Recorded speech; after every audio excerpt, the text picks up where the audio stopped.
The lord. మీ అందరూ బాగున్నారా? మీ అందరి క్షేమం నిమిత్తం ప్రతి ఉదయం ప్రార్థన చేస్తున్నాము.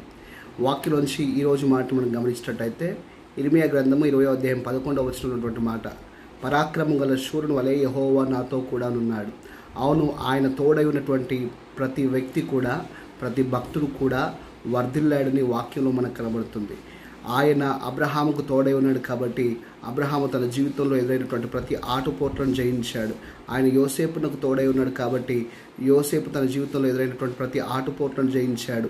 ఆయన ఇశ్రాయేళ్లకు తోడై ఉన్నాడు కాబట్టి ఇశ్రాయేలు ఎర్ర సముద్రాన్ని దాటి ముందుకు వెళ్ళారు. ఈ విధంగా ఈరోజు ఈ మాటలు వింటుండగా నీతో ఎవరు లేరని దిగులు చెందుతున్నావా? అయ్యో, నా కష్టకాలంలో, నా దుఃఖకాలంలో, నా శ్రమకాలంలో నాతో ఎవరు లేరనుకుంటున్నావా? నాకు మొరపెట్టుము, నేను నీకు ఉత్తరం ఇస్తా అన్నాడు. ఆయనకు మొరపెట్టు, ఆయన నీతో కూడా ఉంటాడు. ఆయన నీతో ఉంటే తప్పక విజయం నీదే. నిన్ను ఓడించే వారికి ఎవరూ లేరు, ఆయన నీతో కూడా ఉండగా. ఆమేన్.